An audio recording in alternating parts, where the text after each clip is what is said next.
people hear the title Alice in Wonderland, usually the first thing they think of is the Disney version. And yeah, actually that's not such a bad version to think of. The story about a young girl who finds herself trapped in a very strange, mysterious land is much more based on the journey than finding twists or turns. The character of Alice is a bit of a blank slate. She's the normal person that's supposed to play off all the weird, strange things that she comes across. It plays very much like a road trip movie. You come across something strange, you have an encounter with it, and then you move on to the next strange thing. Like I said, the focus is not the twists and turns, but all the oddities that she comes across. It's like Dante's Inferno, it's more a study of what you're seeing than what you're experiencing. But with that said, the girl that got to play Alice is actually pretty good. Her name's Catherine Beaumont, and she does a really good job actually giving some character to this person. The dialogue from Alice in Wonderland is not easy to recite, and it's not easy to make casual, but she does a pretty good job. She's curious, she's polite, she's nice, but can be pushed to her limits. She tries to join in the fun, but often just finds herself too frustrated. And she's also very logical, which makes a lot of sense in a story like this because this is a world where logic almost has no place. He went that way. Who did? The White Rabbit. He did? He did what? Went that way.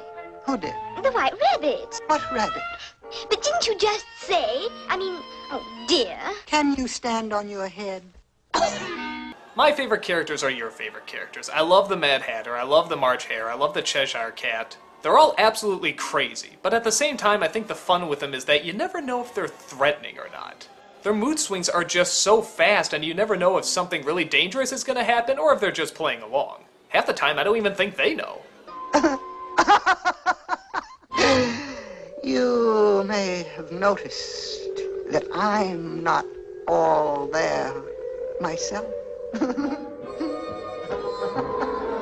The Queen is one of my favorite funny villains. Actually, watching her again, I realized I actually did take a lot of the nostalgia critic from this character. Just how quickly she can turn from calm and collected to just screaming like a little child. I really do love pathetic, whiny brats in a grown-up body, but somehow have a ton of power.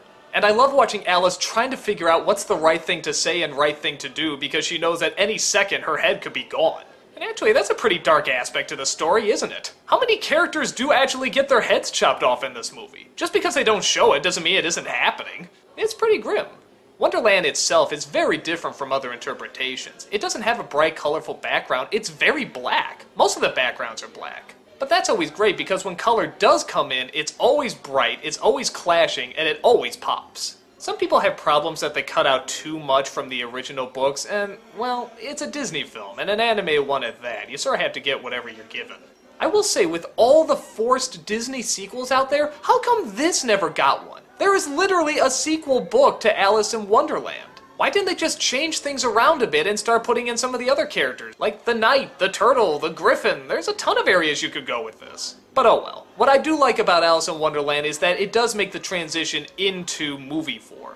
That's the trap I think a lot of other movie versions fall into, is that they try to follow the book a little too closely. Ironically, with the Tim Burton one, I don't think they followed it enough, but I've complained about that enough before. Alice in Wonderland is creative, it looks great, it's a wonderful journey movie, and the majority of it works because the main character is just so likable. I have very few complaints about it, except honestly, I would have liked to have seen more. But I guess that's a good complaint to have. If you're looking for a movie that's big on story, surprises, and character development, this is probably not the place to look. But I think most people going into Alice in Wonderland know what they're gonna get. And in my opinion, this is one of the better versions.